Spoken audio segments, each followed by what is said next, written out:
பத்திரிகை மற்றும் ஊடக நண்பர்களுக்கு மீண்டும் ஒரு வரவேற்பை தெரிவித்துக் கொள்கிறேன்.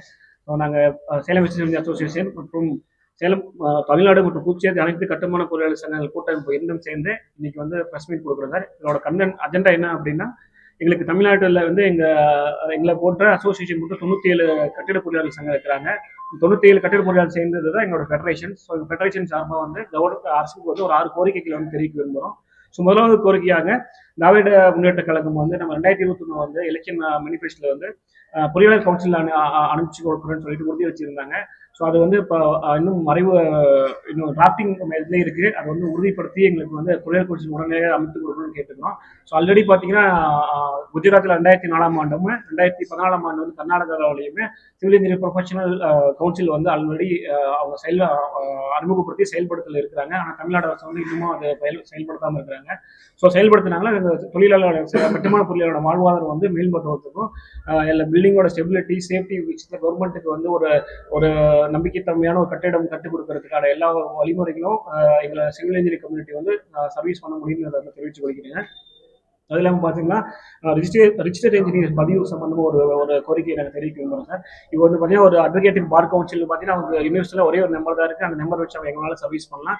சரி, வந்து ஒரு மெடிக்கல் கவுன்சிலும் ப்ராக்டிஷனுக்கு ஒரே ஒரு நம்பர் தான் இருக்குது. அவங்களும் எங்களால் வச்சு சர்வீஸ் பண்ணலாம். ஆனால் ஒரு சிவில் இன்ஜினியர்ஸ் பார்த்தீங்கன்னா அப்படி நடைமுறை இல்லை. ஸோ அவங்களுக்கு வந்து நிரந்தர சர்வே ரிஜிஸ்ட்ரேஷன் நம்பர் மாதிரி எதுவுமே இல்லை.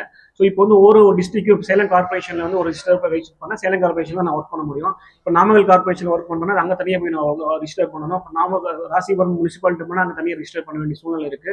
இப்போ ஒவ்வொரு இடத்துலையும் குறைஞ்சபட்சம் 5000 15,000 வரை நான் வருஷம் நான் பே பண்ணுற மாதிரி இருக்குது. இது ரினியூவல் மெத்தடு வருஷத்துக்கு ஒரு டைம் இல்லை 3 வருஷம் 5 வருஷம் வச்சிருக்காங்க. இதனால வருஷம் வந்து இது ஒரு அதிகபட்சமான தொகையை வந்து வருமானத்துக்கு அதிகமான தொகையை இதுக்கான செலவு பண்ண மாதிரி இருக்குது. ஸோ எப்படி வந்து ஒரு பார் கவுன்சிலுக்கு ஒரு ஆர்கிடெக்சர் கவுன்சிலுக்கு மெடிக்கல் கவுன்சிலுக்கு ஒரே நடைமுறையில் ஒரே ரெஜிஸ்ட்ரேஷன் நம்பர் இருக்கும், அதே மாதிரி ஒரு லைஃப் டைம் சர்வீஸ் பண்ணுறதான ரெஜிஸ்ட்ரேஷன் நம்பர் வந்து கவர்மெண்ட் வந்து எங்களுக்கு அமைத்து கொடுக்கணும்னு தரத்தில் கேட்டுக்கொள்கிறேன் சார். அடுத்து பார்த்தீங்கன்னா செல்ஃப் டெக்ளரேஷன் அடிப்படையில் வந்து கட்டிட அனுமதி. ஸோ நம்ம 2021 டிஎம்கே முனிசிபாலிட்டியில் வந்து பார்த்தீங்கன்னா பொறியாளர் கவுன்சிலுக்கு அடுத்த தகவலாக வந்து இந்த மாதிரி இந்த பில்டிங் அப்ரூவல் மேனுவலாக இருக்கிறது வந்து இன்னும் நடைமுறை இன்னும் கொஞ்சம் எளிமைப்படுத்தணுங்கிற வந்து அறிவிப்பு பண்ணியிருந்தாங்க. அதை வந்து கடந்த ஆண்டு வந்து எளிமைப்படுத்திட்டாங்க. செல்ஃப் டெக்ளரேஷன் செல்ஃப் சர்டிஃபிகேஷன் முறை ஆன்லைன், அதாவது கட்டுமான பில்டிங் ஓனர்ஸே வந்து ஆன்லைனில் வந்து செல்ஃப் சர்டிஃபிகேஷன் எடுத்துக்கலாம் அப்படிங்கிறது அப்ரூவல் கொண்டு வந்துட்டாங்க. இதுவரையும் இந்த ஒரு வருஷத்துல கிட்டத்தட்ட 1 லட்சத்துக்கு மேலே இந்த ஆன்லைன் செல்ஃப் சர்டிஃபிகேஷன் அப்ரூவல் வந்து பில்டிங்காக வாங்கியிருக்காங்க. 2500 ஸ்கொயர் ஃபீட் லேண்டில் 3500 ஸ்கொயர் ஃபீட் பில்டிங் வரையும் அதிகபட்சமாக வாங்குறதுக்கான சூழ்நிலை இப்போ வந்து ஒரு என் யூசர்ஸ் வந்து ஒரு பில்டிங் கட்டுமான வீட்டு உரிமையாளரே நம்ம நேரில் போய் வாங்கிக்க முடியும், அந்த சூழ்நிலை இருக்குது. இது அமைத்து கொடுத்தது கவர்மெண்ட்டுக்கு நன்றி சொல்லிட்டு இருக்கிறேன். இதில் என்ன பாதகம் அம்சம்னு பார்த்தீங்கன்னா, இது கவர்மெண்ட்ல இந்த சிவில் இன்ஜினியரிங் வந்து இதுக்கு முன்னாடி மேனுவல் மெத்தேடில் இருந்துச்சு. நிறைய ஒரு ப்ளூ பிரிண்ட் போட்டு அது கவர்மெண்ட் அந்த இடத்த சிவில் இன்ஜினியர் அந்த இடத்த பார்த்து வரைமுறை பண்ணி செக் பண்ணி அந்த அப்ரூவலுக்காக மேனுவல் ப்ராசஸாக பண்ணிட்டு இருந்தாங்க. இப்போ ஆன்லைன் வந்ததுனால நார்மலாக ஒரு சேவை மையத்திலே போய் இந்த வேலையை பண்ணுறதுக்கான சூழ்நிலையை அரசு உருவாக்கிச்சு. இதில் வந்து கவர்மெண்ட் இன்ஜினியர்ஸோட இன்ஃப்ளூயன்ஸ் இன்ஜினியர்ஸோட தலையீடு எங்கேயுமே இல்லாமல் ஏட்டா போச்சு. இதனால வந்து தவறான தகவல் கொடுத்து ஆன்லைன் அப்ரூவல் வாங்குறதுக்கான வாய்ப்புகள் அதிகமாக இருக்குது. பில்டிங்கை செக் பண்ணுறதுக்கான வாய்ப்புகள் இங்கே குறைவாக இருக்குது. ஆனால் அதோட பொறியாளரோட பேரை மட்டும் இதில் உபயோகப்படுத்துகிறாங்க. ஸோ நாளைக்கு ஏதோ பிரச்சனை வரும் பட்சத்தில் வந்து அந்த பொறியாளர் தான் முதல்ல வந்து அக்யூஸ்டாக வந்து இங்கே முன்னிலைப்படுத்தப்படுறாரு.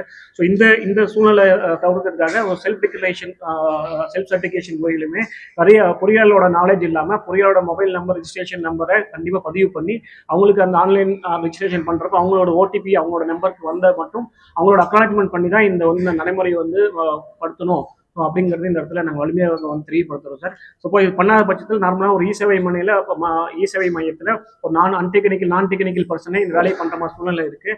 ஸோ இதனால் ஒரு டெக்னிக்கல் இன்ஜினியர் ஒரு இன்ஃப்ராஸ்ட்ரக்சருக்காக ஒரு பாதுகாப்பு தன்மை இல்லாமல் சூழ்நிலையை உருவாக்குறதுக்கான வாய்ப்புகள் அதிகமாக இருக்குது. ஸோ இந்த மாதிரியான தவறுகளை வந்து நிவர்த்தி செஞ்சு ஒரு இன்ஜினியருக்கோட நாலேஜ் இல்லாமல் இந்த விஷயங்கள் பண்ணக்கூடாது. அதனால ஒரு சேஃப்டியோட விஷயத்தை உறுதிப்படுத்துறதுக்கு இன்ஜினியருக்கு கண்டிப்பாக இந்த இடத்துல வந்து அவங்களோட ரோல் வந்து இந்த இடத்துல முக்கியமாக இருக்கணும் அப்படிங்கிறத கவர்மெண்ட்டுக்கு தெரியப்படுத்துங்க சார். இந்த கோரிக்கைக்கு 6 கோரிக்கையும் உடனடியாக நிவர்த்தி பண்ணி எங்களோட இன்ஜினியர் வாழ்வாதாரத்தை வந்து மேம்படுத்துறதுக்கு தமிழ்நாடு அரசு வந்து ஆவணம் செய்யுமாறு தமிழகத்தில் கேட்டுக்கொள்கிறேன். நன்றி, வணக்கம்.